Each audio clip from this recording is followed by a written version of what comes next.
ఈ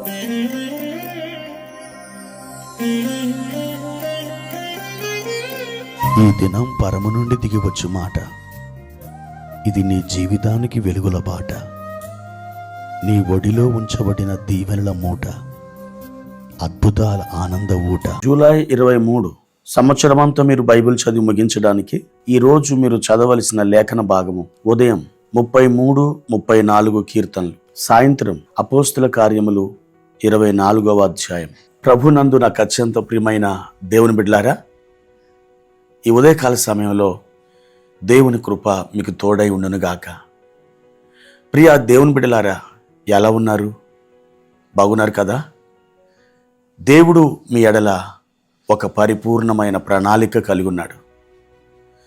ఒక గొప్ప ఉద్దేశాన్ని మీ యందు ఆయన కలిగి ఉండడం, ప్రియ దేవుని బిడ్డలారా, తల్లి గర్భములో మీరు పిండముగా ఏర్పడక మునిపే అది జరిగింది. దేవుని చిత్తాన్ని తెలుసుకొని ఆయన అడుగు జాడలలో మీరు నడవడానికి మిమ్మల్ని మీరు దేవుని చేతులకు అప్పగించుకోనండి. దేవుని బిడ్డలారా, ఈ ఉదయకాల సమయంలో ప్రభు మనకు దయచేసిన ఒక వాక్య భాగాన్ని చదువుకుందాం. నిర్గమకాండం 14వ అధ్యాయము 13వ వచనం. అందుకు మోషే, భయపడకుడి, యెహోవా మీకు నేడు కలగజేయు రక్షణను మీరు ఊరక నిలుచుండి చూడుడి. మీరు నేడు చూచిన ఐగుప్తీయులను ఇక మీదట మరి ఎన్నడూనూ చూడరు.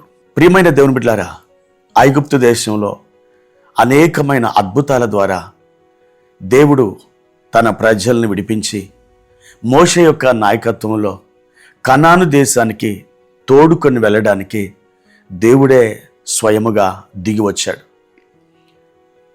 మోషే ఆ ప్రజల్ని నడిపిస్తున్నాడు. మోషేను దేవుడు నడిపిస్తున్నాడు. మొత్తానికి ప్రజలందరూ కూడా దేవుని యొక్క ప్లాన్ ప్రకారంగా వారు బయలుదేరి వెళ్ళుచున్నారు. ప్రియమైన దేవుని బిడ్డలారా, ఇక్కడ ఎర్ర సముద్రం దగ్గర ఆగిపోయిన ఇజ్రాయేలు ప్రజలు, వారు వెనక నుండి వస్తున్న ఫరో సైన్యాన్ని చూచి భయపడిపోయి, ఇక మేము ఫరోకి బానిసలమైపోతాం, అతడు మమ్మల్ని చంపేస్తాడు, ఇక మాకెంత మాత్రం ఉనికి ఉండదు, ఈ దెబ్బతో మేము అయిపోయినట్లే అని వారు భయపడుతూ ఉండగా మోషే వారితో చెప్తున్నాడు, మీరు భయపడకుడి, నేడు మీరు చూచిన ఐగుప్తీయులను ఇక మీదట మరి ఎన్నడూనూ చూడరు.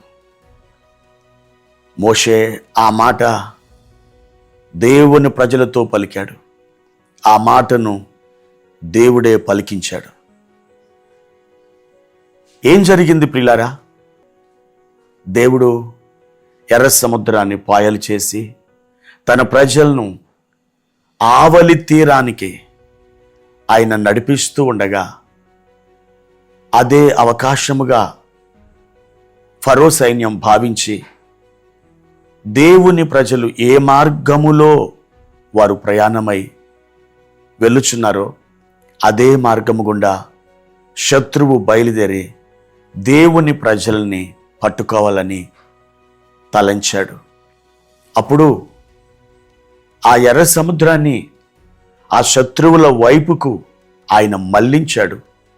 ఆ ఎర్ర సముద్రంలో ఫరో సైన్యం మునిగి ఊపిరి ఆడక చచ్చిపోయారు.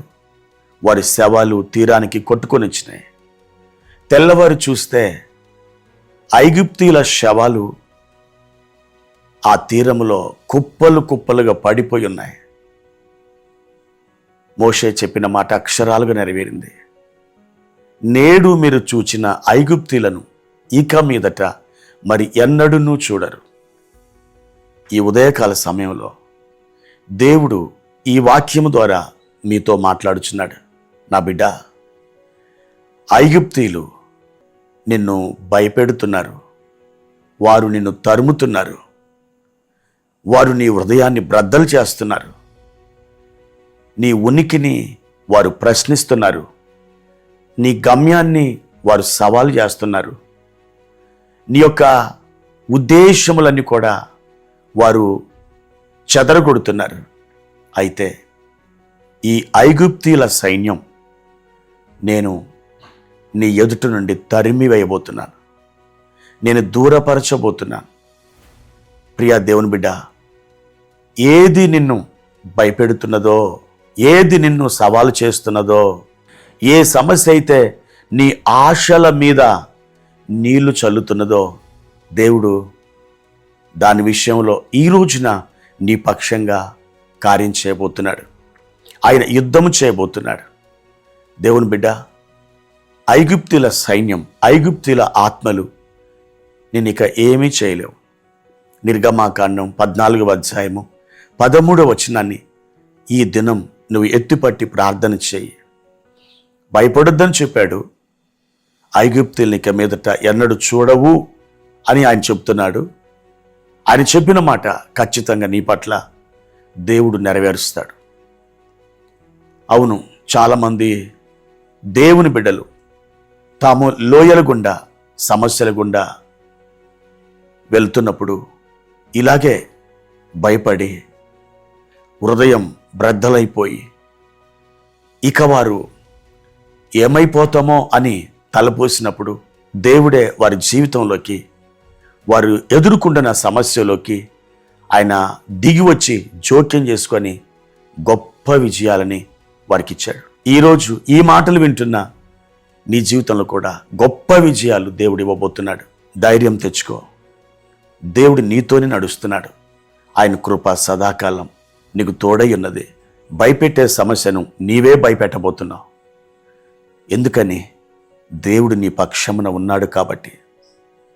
ప్రభు నీకు తోడయుండునుగాక. ప్రార్థన. ప్రియమైన తండ్రి, మీ ఘనమైన నామానికి స్తోత్రాలు. ఈ ఉదయకాల సమయంలో మిమ్మల్ని స్తుతించి ఘనపరిచి మహిమపరుస్తున్నాం. మీరు చెప్పిన మాటే మేము నమ్మి మీ యందు నిరీక్షణ ఉంచుచున్నాం. భయపడకూడి, నేడు చూచిన ఐగుప్తీలను ఇక మీదట మీరెన్నడూ చూడరు అన్నారు. అవును, మీ మాట సత్యం. సత్యమైన మీ మాటను ఈ ఉదయకాల సమయంలో దృఢముగా నమ్ముచున్న మా తండ్రి, మీరు కార్యము చేసి మా ప్రియులను దర్శించి బలపరిచి మహిమ పొందుమని యేసుక్రీస్తు నామములో ఈ ప్రార్థన అడుగుచున్నాను తండ్రి. ఆమేన్.